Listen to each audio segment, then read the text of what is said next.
A gente tem mais de um ano que está lendo esse livro, né? Eu acho que já. Foi 2020, né? 2021 que a gente começou, isso. Nossa, nem parece, né? Então nós estamos no capítulo 35, né? A evolução das dimensões e a lei dos limites dimensionais.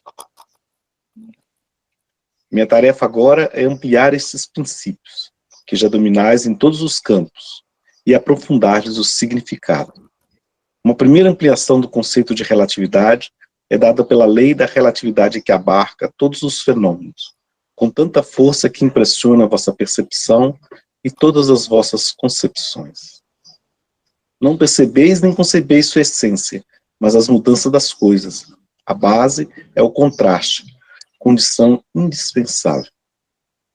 Por isso, não percebeis o movimento, se vos moveis com velocidade igual, por exemplo, da Terra, mas apenas as diferenças.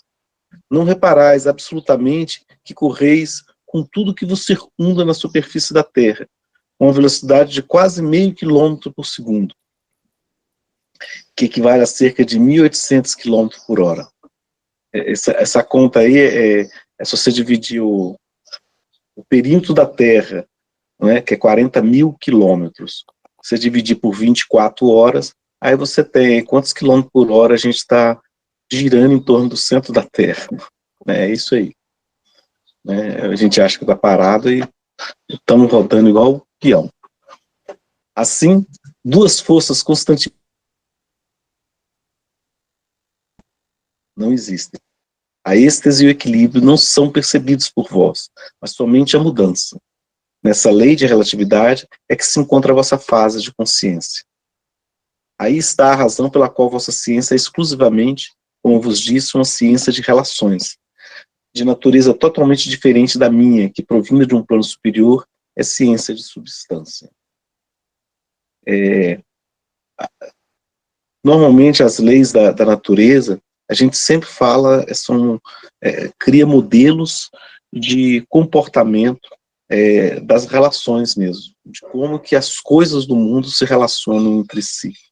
Como é que um corpo se relaciona com o outro, como é que um animal se relaciona com o outro, e dali a gente cria modelos de concepção da natureza, né? A pedra cai no chão, é uma interação entre a pedra e a terra, então cria um modelo de comportamento disso, e dali eu posso prever comportamentos tanto do futuro como predizer o que aconteceu no passado, né? E assim as leis da natureza física, em que, por isso que ele coloca essa questão das relações, né? Como que eles se relacionam entre si, né? E você não fica questionando, pelo menos na física, a gente não questiona, por que é essa aí? Não, é porque é o que a gente está observando, né? A física não se preocupa com qual é a causa primária, né? Ela se preocupa como que eu posso construir um modelo robusto que representa bem o comportamento do que eu observo da natureza. Olha bem, não é nem o que é a natureza, é o que eu observo da natureza, né?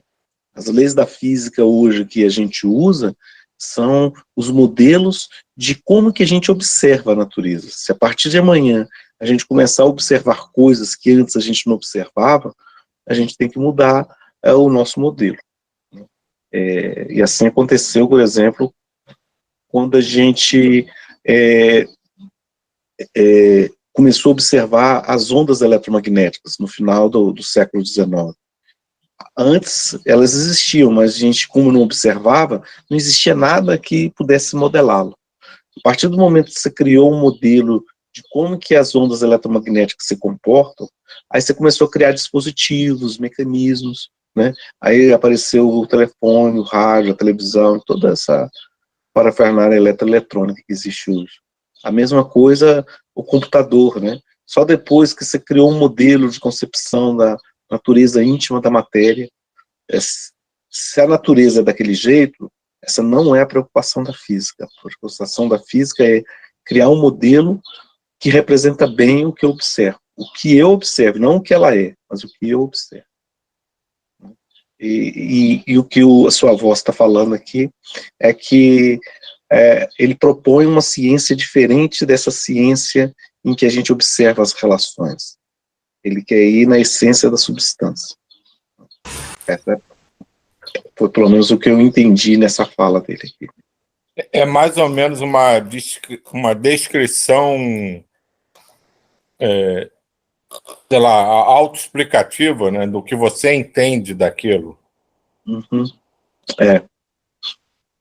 Porque quando para todo mundo a nossa natureza espiritual for patente, né, ou seja, todo mundo conseguir fazer viagem astral, todo mundo conseguir interagir com o mundo espiritual, né, todas essas leis da ciência ordinária hoje, elas vão ter que ser forçadas, né, a criar novos modelos para explicar o que está sendo observado, né. Só que o que o Baude propõe aqui é que, mais do que propor modelos de comportamento, é você senti-las, né, aquela questão de você usar a intuição.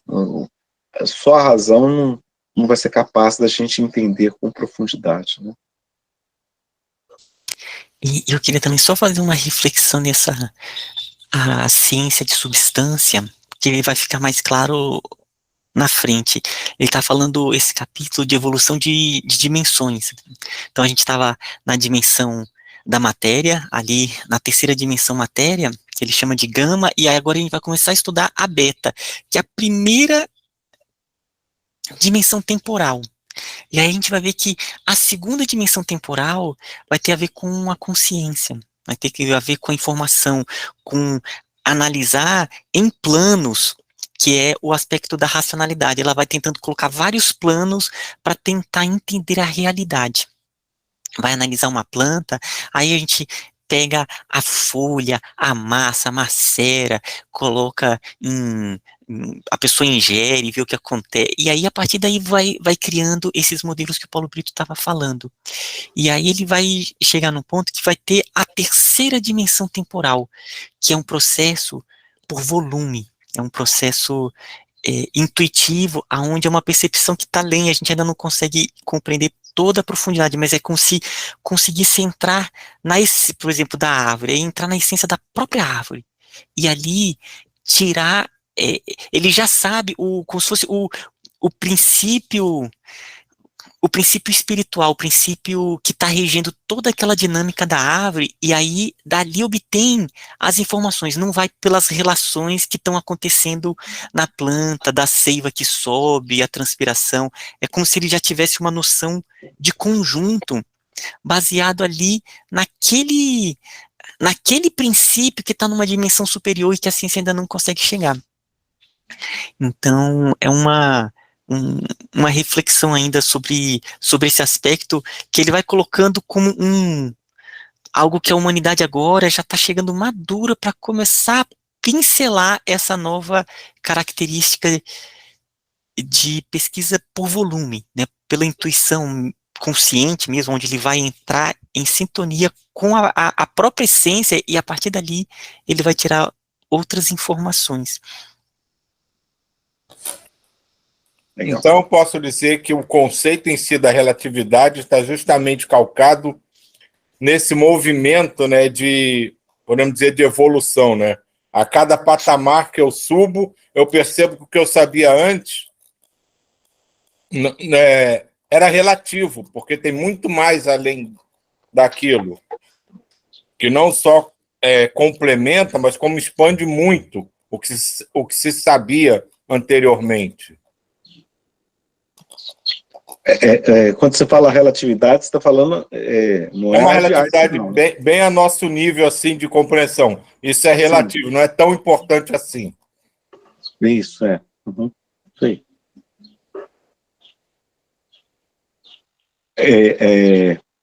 Ampliei o conceito de relatividade também à psicologia e à filosofia, ao falar-vos de verdades progressivas.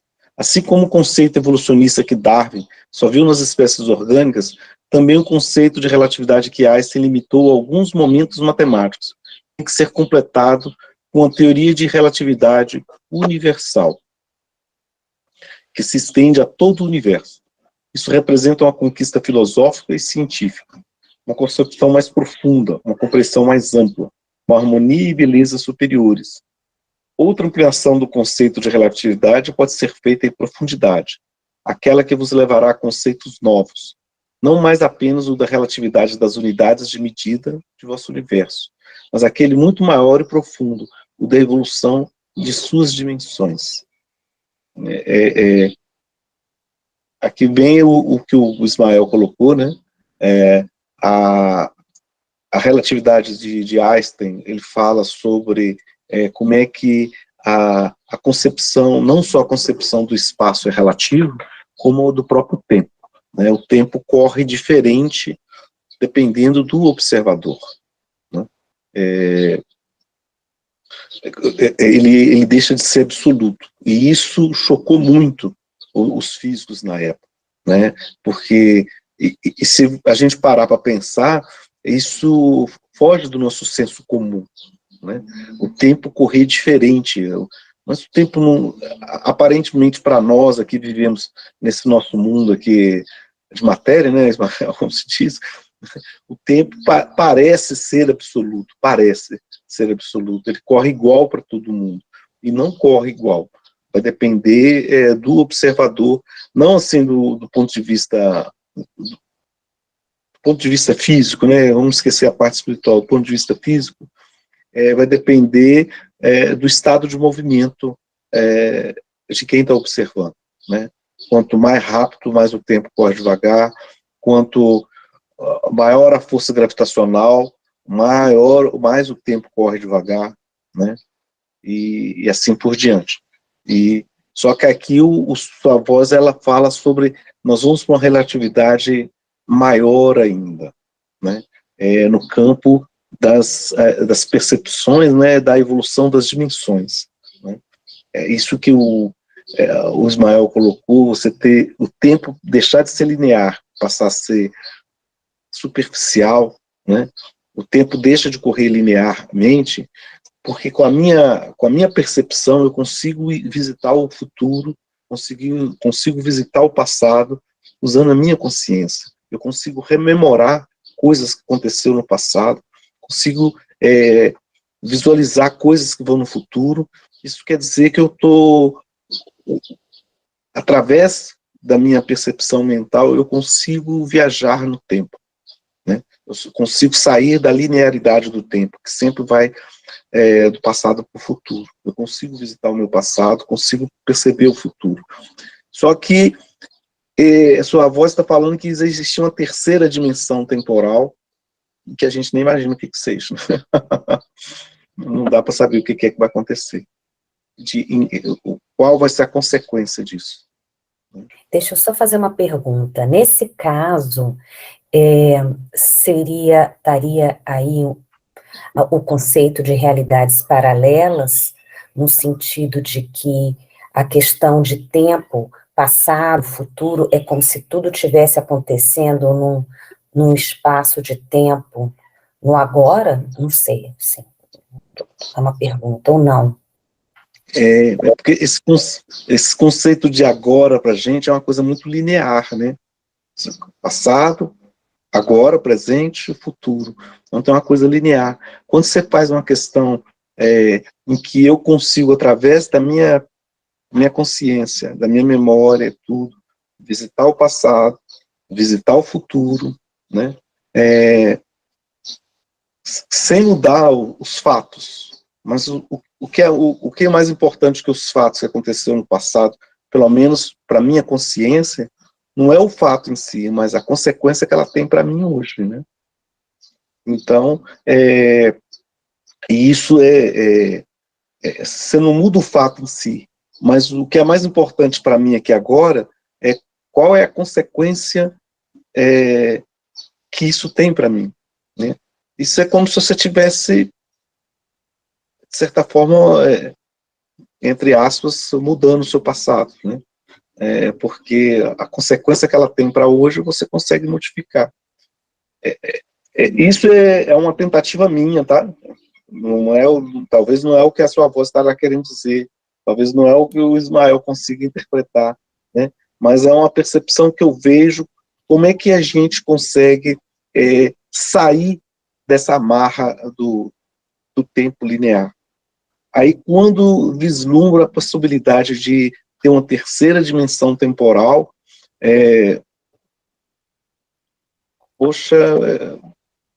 não consigo nem pensar aqui quais são as ficções científicas que a gente pode fazer aqui.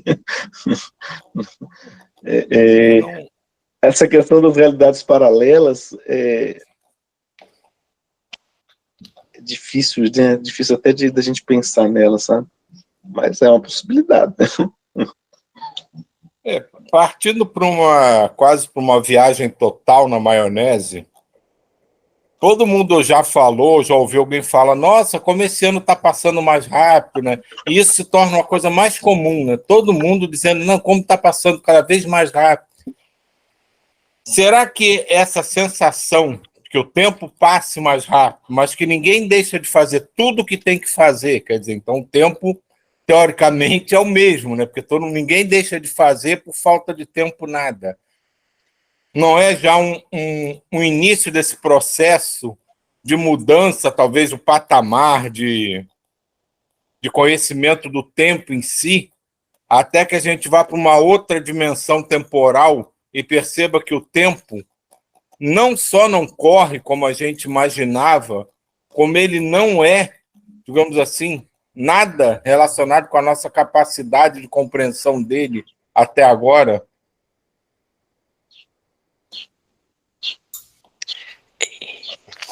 Pode ser, viu? São questões aí bem profundas.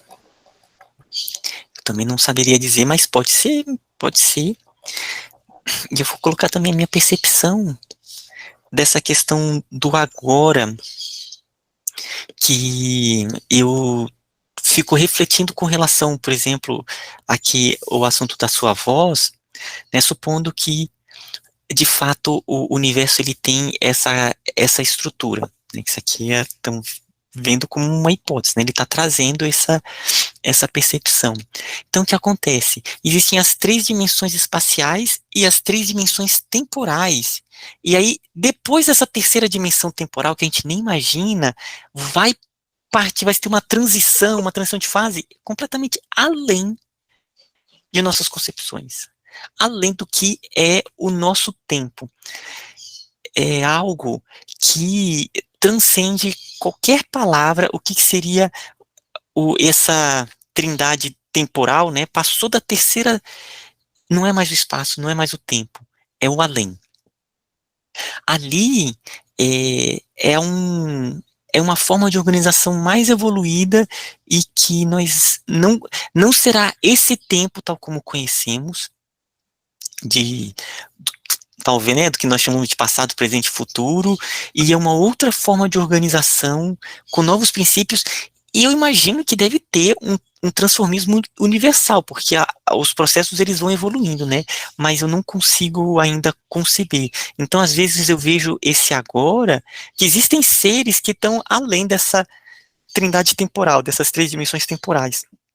Ali é uma percepção completamente, né, eu digo além porque seria o espaço, o tempo e o além do espaço e do tempo, tal como a gente conhece. Então, eu vejo que seria esse aspecto cada vez mais do agora, do que é, mas ainda é muito abstrato para mim, sabe?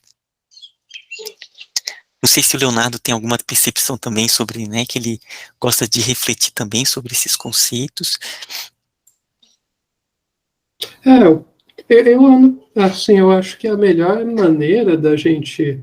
Eu tento pensar em coisa bem básica, assim, né? Porque é uma coisa realmente muito além dos nossos conceitos.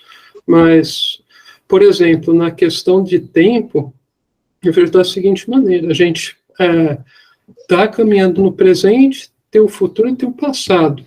Só que eu costumo pensar que o passado e o futuro estão sempre mudando, porque à medida que a gente vai vivendo, a gente evolui através do tempo, né? Considerando o nosso plano evolutivo.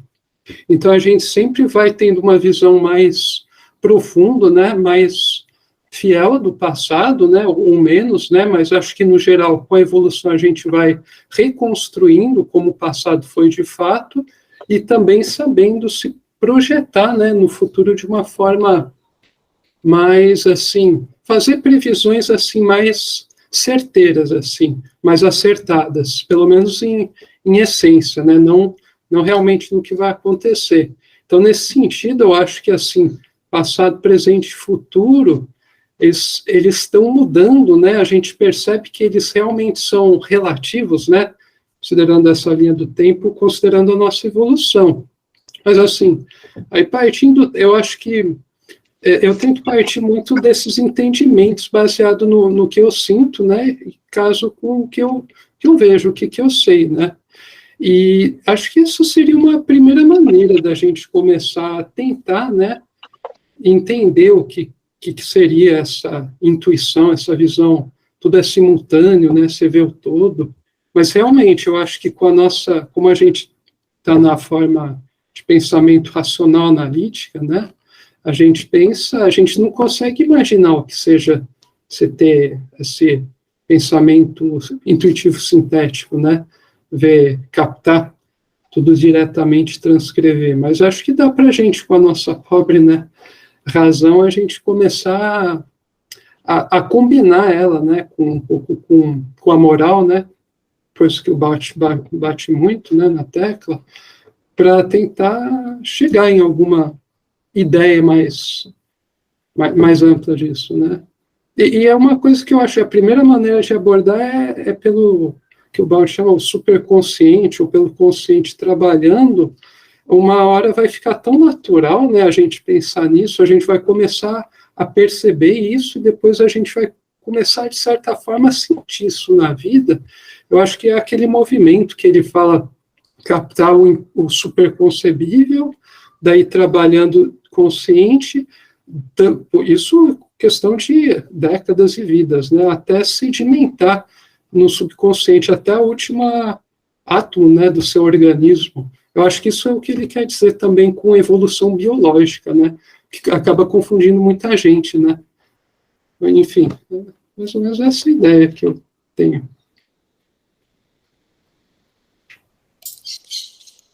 Legal. Nossa, gratidão mesmo, Donato.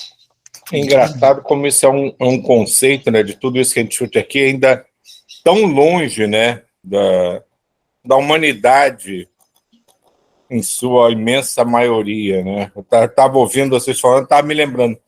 Em medicina, né, uma das primeiras coisas que você procura quando está entrando em contato com um paciente, né, é se ele é orientado, lúcido e orientado no tempo e no espaço. Mas uma coisa altamente limitada à nossa realidade. Então, se pegasse um profissional desse, colocasse aqui agora, participando dessa conversa, muito provavelmente ele não consideraria nenhum de nós orientados no tempo e no espaço, e muito menos lúcidos. Para ver como a coisa ainda tem que evoluir, né? Isso veio na minha cabeça agora, e eu estava rememorando, né, a minha vida profissional, é exatamente isso. Como, assim, uma das ciências, né, que é tida como medicina, faz o bem da humanidade, traz a saúde, a harmonia, traz equilíbrio e um monte de coisa, né, que são 150% falsas, né? E esses grandes profissionais dessa área não conseguiriam entender absolutamente nada do que a gente está tentando compreender aqui. Então, quando a gente for internado, a gente não pode falar isso. Né? De jeito nenhum.